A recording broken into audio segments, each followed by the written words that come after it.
Praise the Lord. தேவனுக்கு மகிமை உண்டாவதாக. ஆண்டவர் இரட்சகருமாய் இருக்கிற இயேசு கிறிஸ்துவின் நாமத்தினாலே உங்கள் யாவரையும் நான் வாழ்த்துகிறேன். இந்த நாளுக்கான தேவனுடைய வார்த்தை சங்கீதம் 9வது அதிகாரம் 10வது வசனம். கர்த்தாவே, உம்மை தேடுகிறவர்களை நீர் கைவிடுகிறதில்லை. ஆதலால் உமது நாமத்தை அறிந்தவர்கள் உம்மை நம்பியிருப்பார்கள்.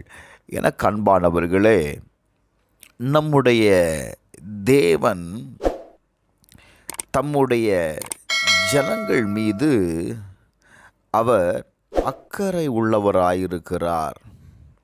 அநேக நேரத்தில் நாம் என்ன நினைக்கிறோன்னா, ஆண்டவர் நம்மை காயப்படுத்தி நம்மை தனிமைப்படுத்தி விட்டார் என்ற எண்ணம் நமக்கு வருகிறது.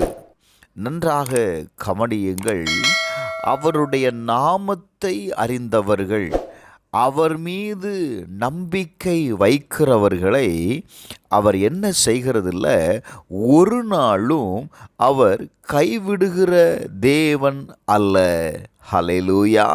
அப்போ நான் தான் என்ன செய்கிறோம் அப்படின்னா, ஆண்டவர் நம்மை கைவிட்டுட்டார், ஆண்டவர் நம்ம என்ன செய்துட்டார், கைவிட்டுட்டார் அப்படிங்கிற ஒரு எண்ணத்திற்கு நாம் வந்து விடுகிறோம். வேதம் என்ன சொல்லுகிறது தெரியுமா? சங்கீதம் 91:14 அவன் என்னிடத்தில் வாஞ்சையாய் இருக்கிறபடியினால் அவனை நான் விடுவிப்பேன், என் நாமத்தை அவன் அறிந்திருக்கிறபடியால் அவனை நான் என்ன செய்வேன், உயர்ந்த அடைக்கலத்தில் வைப்பேன்னு கர்த்தர் சொல்கிறாரு. நம்ம தேவன் மேல் வைக்கிற நம்பிக்கை, க்ளோரி டு காட். நீங்கள் 2 கொரிந்தியர் 1:9 வாசித்து பாருங்களேன். அப்போஸ்தலனாகிய பவுல் சொல்லும்போது, நாங்கள் எங்கள் மேல் நம்பிக்கையாயிராமல் மரித்தோரை எழுப்புகிற தேவன் மேல் நம்பிக்கையாய் இருக்கத்தக்கதாக மரணம் வருமென்று நாங்கள் எங்களுக்குள்ளே என்ன செய்திருந்தோம், நிச்சயித்திருந்தோம்.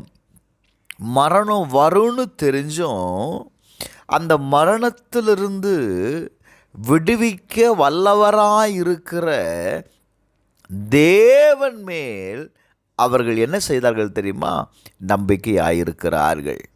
என அன்பானவர்களே, வேதம் சொல்லுகிறது, அவருடைய நாமத்தை அறிந்தவர்கள். நீங்கள் இயேசுவை அறிந்திருக்கிறீங்களா? அவர் மேல் நம்பிக்கையாயிருங்க. வேதம் சொல்லுது, உம்மை உறுதியாய் பற்றி கொண்ட மனது உடையவன் உம்மையே நம்பியிருக்கிறபடியினால் நீர் அவனை பூரண சமாதானத்துடன் காத்து கொள்ளுவீர்.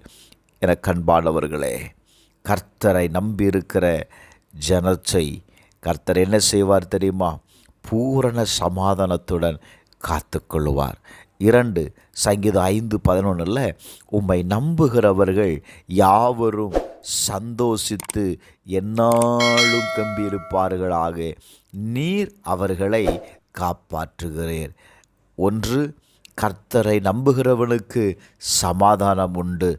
2, கர்த்தரை நம்புகிறவர்கள் அவங்களுடைய வாழ்க்கையில் கர்த்தர் சந்தோஷத்தை மாத்திரமல்ல, அவர்களை கர்த்தர் என்ன செய்கிறாராம், காப்பாற்றுகிறார்.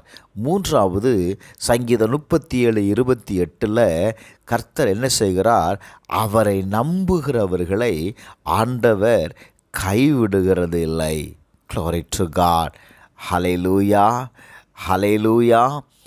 4வது சங்கீதம் 146:5 கர்த்தர் என்ன செய்கிறார் தெரியுமா, அவர் மேல் நம்பிக்கையாய் இருக்கிறவனுக்கு அவர் என்ன செய்கிறார், துணையாய் நிற்கிறார்.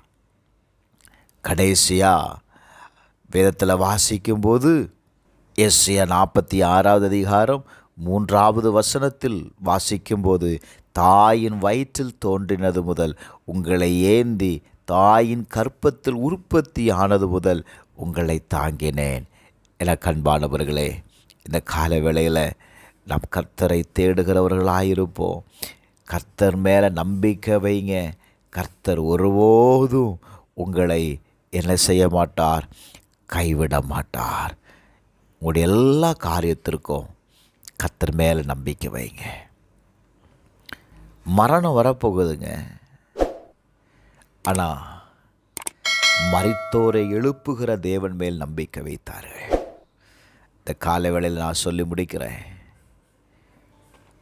தேவன் மேலே நீங்கள் வைக்கிற நம்பிக்கை உங்களுக்கு அவர் துணை நிற்கிறத, உங்களை விடுவிக்கிறத,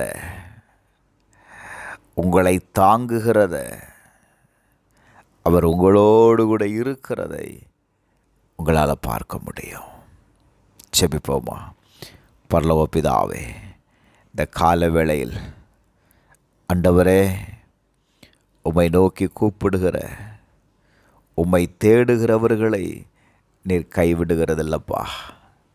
இந்த கால வேளையில் யாரெல்லாம் உம்முடைய சமூகத்தை தேடுகிறார்களோ அவர்கள் ஒவ்வொருவரையும் நீர் கைவிடாத தேவன். அவர்களை ஆசீர்வதித்து அவர்களுக்கு துணை நிற்கிறபடியினால் உமக்கு நன்றி செலுத்துகிறேன். இயேசுவின் நாமத்தில் ஜெபிக்கிறேன் பிதாவே, ஆமென்.